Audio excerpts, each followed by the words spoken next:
Define your relationship to save your relationship. This is Jay with RelationshipLoveAdvice.com.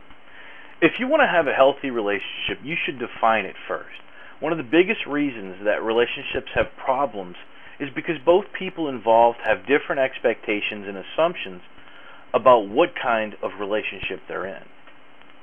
Frankly, if you think you're on the road to marriage and happily ever after while your boyfriend or girlfriend thinks that what you have is more like a nice fling, you're going to have problems.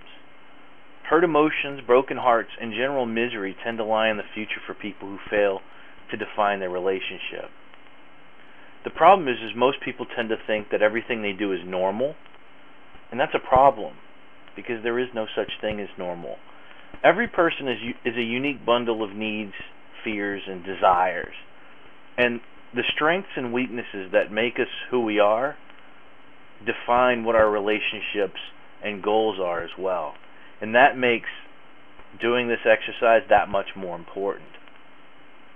Whether we realize it or not, we're all using ourselves as the baseline for behavior. This means that on some very essential levels, we assume that other people want what we want and feel what we feel.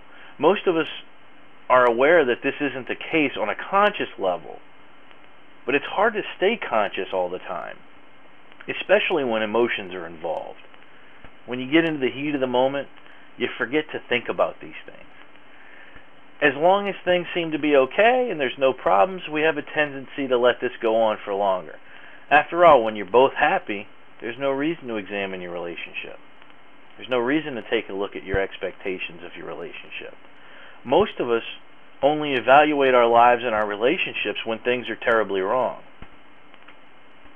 This is why we need to define our relationship early on rather than later.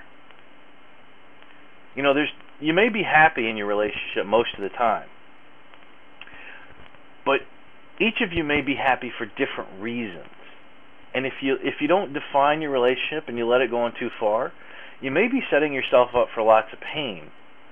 By taking the time to really evaluate what the two of you have, you're taking the reins in your relationship. You'll be able to see where you are and where you're heading.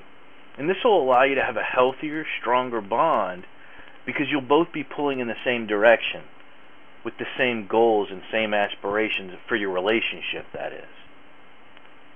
The problem with taking action to define your relationship is that it's not too comfortable.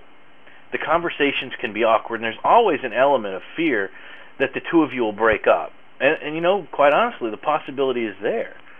These could be false worries, though, for the most part. You should take a look at the effort of defining a relationship as being exercise. Just like you exercise your body or your brain, you need to exercise your relationship. And it may be tough at the time.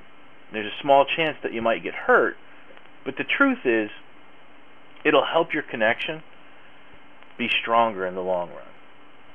Evaluating your relationship is one of the best things you can do to make sure that it's strong and lasting. It'll be worth the effort. This is Jay. Define your relationship to save your relationship. If you haven't already, I invite you to visit RelationshipLoveAdvice.com and find out the 7 truths of love very few people are aware of. I'll see you there.